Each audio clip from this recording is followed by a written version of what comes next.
কাবলাল জুমা কোনো সুন্নত আছে? খালি 2 রাকাত। এই 2 রাকাতটা কি? এটা হলো দাখলুল মসজিদ না, এটাকে বলা হয় তাহিয়াতুল মসজিদ। মসজিদের সম্মান, মসজিদ আল্লাহর ঘর, দরবার। এই দরবারে প্রোটোকল হলো আগে 2 রাকাত পড়েন, কপালটা নাকটা আগে মাটির মধ্যে ঘষেন। এটাই হলো আল্লাহর প্রতি আপনি এখানে প্রোটোকল মানলেন, নিয়ম সিস্টেমটা মানলেন, এরপরে আপনি বসেন। কিন্তু এর আগে বসতে পারবেন না।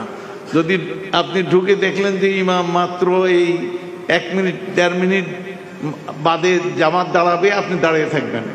ইমাম একামত হবে, আপনি তার সঙ্গে ইক্তেদা করলে ওই যে নামাজ সেজদা করলেন, ওইটা তাহিয়াও হলো, ফরজও আদায় হলো। বুঝে আসছে?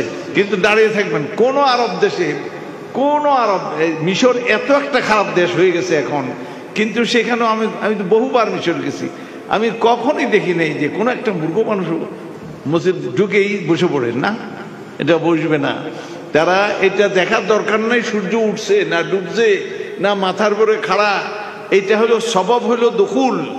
যখনই এই স্বভাব পাওয়া গেল তখনই আপনি এটা করবেন, ওই সূর্যের দিকে চাওয়ার কোনো সুযোগ নাই। তো এটা হলো প্রথম। নবী সাল্লাল্লাহু আলাইহি ওয়াসাল্লাম খুতবা দিচ্ছেন, এক সাহাবী ঢুকলেন, উনি বসে পড়ছেন।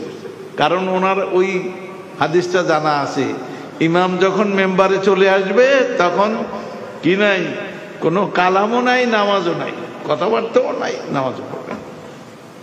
তিনি এটা জানেন, সেই জন্য বসে পড়ছেন। নবী সাল্লাল্লাহু আলাইহি ওয়াসাল্লাম খুতবাটা বন্ধ করলেন।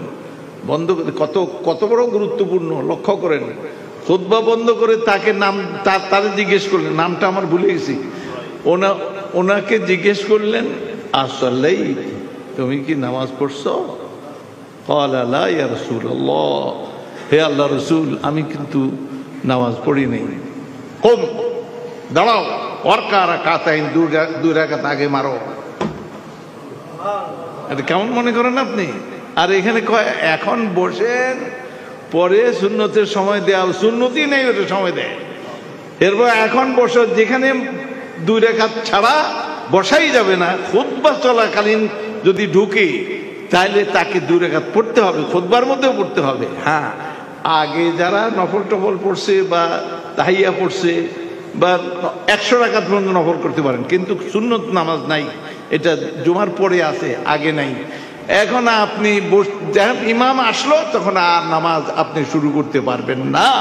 কিন্তু ওই ব্যক্তি নামাজ পড়বে যে নিউ কামার, মাত্র ঢুকছে, সে এটা না করে খুতবার দিকে পরোয়া করবে না, সে নামাজ পড়বে। এটাই নবী সাল্লাল্লাহু আলাইহি ওয়াসাল্লামের তালিম।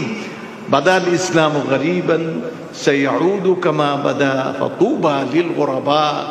ইসলাম যখন চালু হয়েছিল তখন অপরিচিত মুসাফির ছিল, গরিব। গরিব মানে কেউ চিনত না।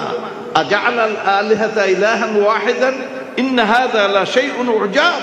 এই বেটা এমন একটা দিন নিয়ে আসছে, একজন বলে খাজে আমরা পূজা করবো একজনের, অথচ আমরা এত পূজা, এত মাবুদের পূজা করি, এগুলির সব মিলে একজন বানাইছে।